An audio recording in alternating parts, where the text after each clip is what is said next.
Hey guys, my name is Patricia. I'm 23 years old. My name on Instagram is psmilan2_.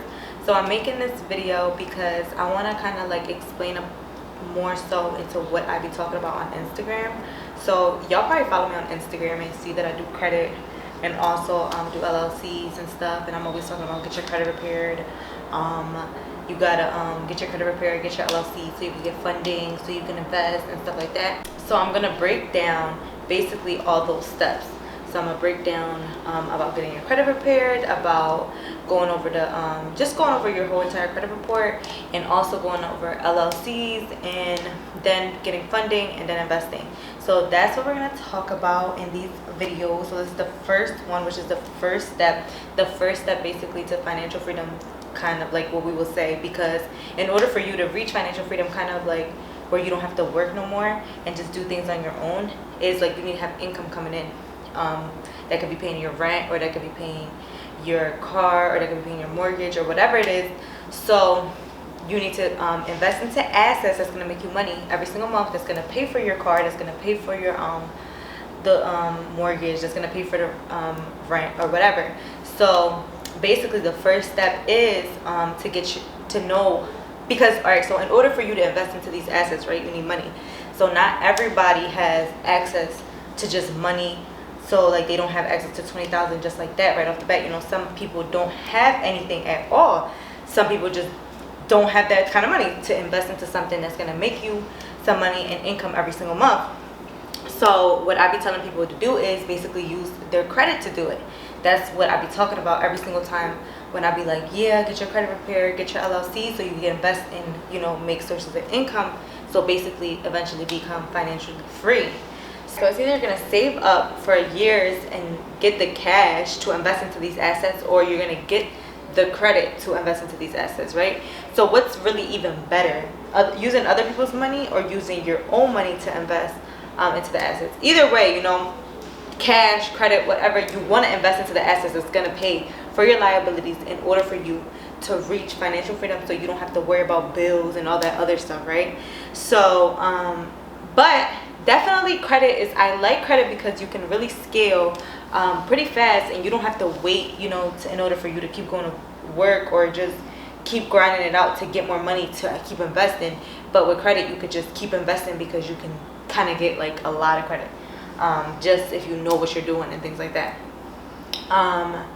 But yeah, so that is like one of the first things, like, well, the first things that I'm like before anything is definitely your mindset. So just you getting your mind right, and all these things that I'm telling you about, making sure that, you know, these assets are going to pay for your liabilities, and making sure that you're going to actually put in the work in order for you to do that and all this stuff. That's step number one always.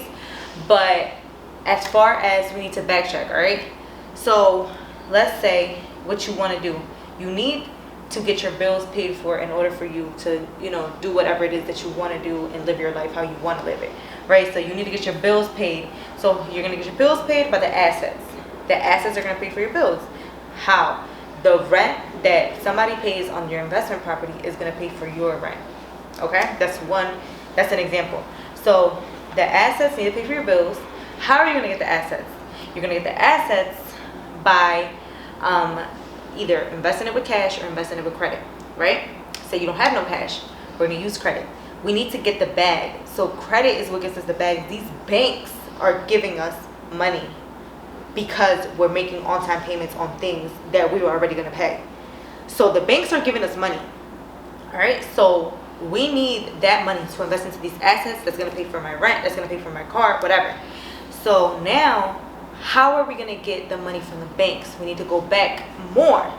So now the very, very first step is you need to even know what you got going on your credit. Do you even know? Like, did you even ever check your credit report ever? So like, go on your credit report, right? So you're going to have to go on your credit report to actually see what's going on. Everybody's stuff is different. I might have 3 credit cards. You might have no credit cards, or you might have 5 credit cards. You might have a collection. I might not have a collection. You might have a repossession. Everybody's stuff is different, so you don't know. Now you need to know what's on your credit, because these banks look at your credit report. All right, so you might think you have a score or whatever, but the banks look at your credit report. They don't look at a score. They look at your report. They see what's going on inside the report. So you need to get your credit repaired if you have negative items. Now, that's the very first step. You need to know how to read your credit report. That's the very, very, very first step. Reading your credit report, determining which items needs to get fixed. Either you need to remove things, add things, whatever. That's the first step. So we're going to analyze our credit report, and then we're going to go into more details. But again, let me name it. Again, the first step is to analyze your credit report. The second step is to get your LLC, then build your credit, then get the business funding, and then invest that business funding into real estate, Airbnb, whatever it is that you want to invest into. But yeah, let's go into analyzing our credit report. So the very first thing you need to do is log into an app like Credit Karma, Experian, ScoreSense, Identity FIQ, whatever it is. Go on your credit report. As soon as you go on your credit report, you need to look at every single credit factor that determines your credit score. First one is payment history. You want to make sure that you have 100% on-time payments for everything that you have under your name. If you do not have 100% on-time payments, you need to see where there's little X's at and see where you missed the payment at. So if you missed the payment at your credit card, one of your credit cards, call them up. If you missed the payment on one of your card notes or a mortgage or whatever, call them and ask them for forgiveness. Sometimes it does not hurt to ask. So you could call them and be like, can you forgive me for this missed payment? And they might say yes, they might say no, but sometimes they say yes if you have one or two maybe. But if you have plenty, then the best thing to do is get the negative item removed off your credit report, and that is something that I do as well. So you can contact me on my Instagram if you need a negative item removed. But yeah, but you do need to close the account as for me. But yeah, so definitely you need to get that negative item removed off of your credit report if it has a lot of missed payments. But if you can't, because sometimes it might be your mortgage or your car, then you're just gonna have to you really can't do anything about it. You just have to, let the history build up and keep making on-time payments on it, and don't miss a payment again. But yeah, so for the most part, keep that at 100%. If they can't forgive you, remove it off your report. If not, then just move on to the next factor. So the next factor is utilization. So you want to make sure that for each credit card that you have, you want to use at least 29% for good credit and 9% for excellent credit. So if you have a $1,000 limit, you need to use 29% of that credit limit, which is $290, when it reports to the credit bureaus. So you need to ask your credit card when they report. So when that day before a couple days before they report, you want to pay down your credit card to either 29%, which is $290 as your balance, or 9%, which is $90 as your balance. 9% for excellent credit, 29% for good credit. So you got to make sure your utilization is always under those percentages, because if not, your score can go down. Also, with missed payments, your score can go down. Missed payments take up 35% of your credit score.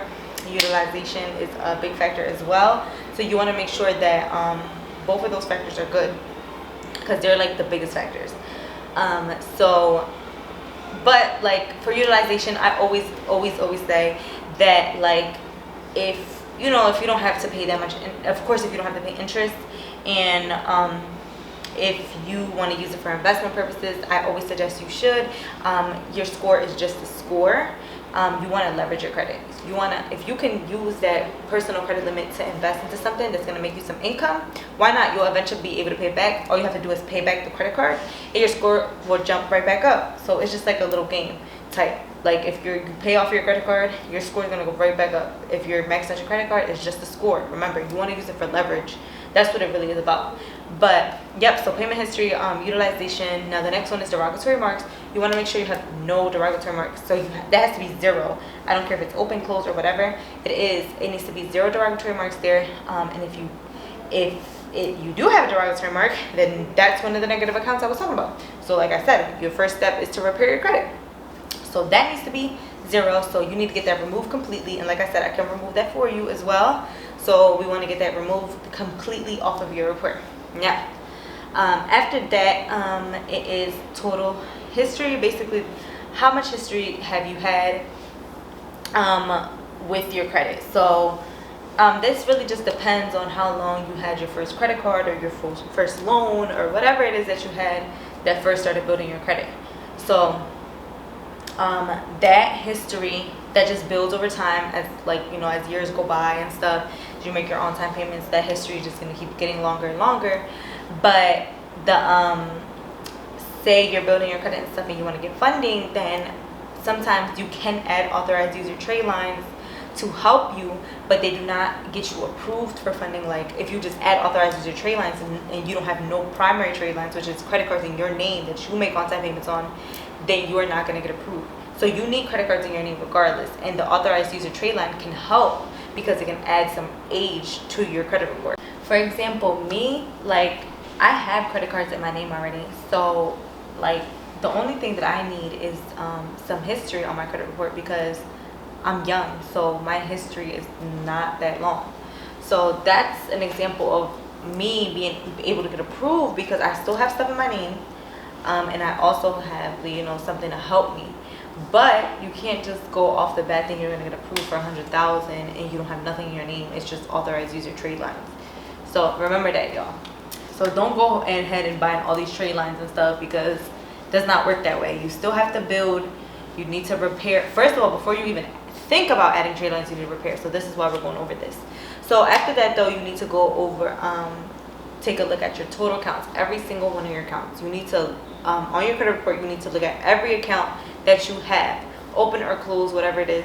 And you need to make sure that it does not say on the remarks, charge off as bad debt, collections, repossessions, derogatory, anything like that. If it says anything like that on any account, then you need to get that account removed because that account is hurting you, or anything with missed payments as well. So that those accounts are hurting you and you need to get it removed completely off your report. Or like I said, with the missed payments, remember, just you can ask them for forgiveness, whatever it is.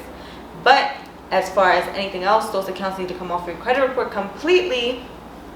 And anything that's positive, like if it has, on-time payments, exceptional payments, everything's satisfactory or whatever, then those accounts can stay. Not every closed account is a bad account. So any accounts, you gotta check at the remarks. Check the remarks. Check to see if it's a bad account. If it's a bad account, it has to go. Okay? Now, the last thing that we're going to look at is how many inquiries that you have. So if you don't know what an inquiry is when somebody pulls your credit report. So when you go to the store and they pull your credit report to see if you qualify for a credit card, or that's the store, it could be at the bank, it could be anywhere. If they ask you for your social, make sure to see you're not applying for a credit card, because they're going to pull your credit report and you're going to get a hard inquiry. With a car, with a mortgage, whatever, you're going to get a hard inquiry. So you want to make sure that you don't have too many of those, because if you have too many of those, then the banks look at you as high risk. They're like, why have they been applying for so much stuff? So they're going to look at you as high risk, so they're not going to give you funding. So you need to make sure you don't have that many inquiries. I would say 2 or less inquiries on each bureau, but any inquiry not connected to an open credit card account can be removed off your credit report as well. So just like the negative items, any inquiry can be removed as well. So if it's not connected to an open credit card though, because if it is, then I can't remove it because it could possibly close your account.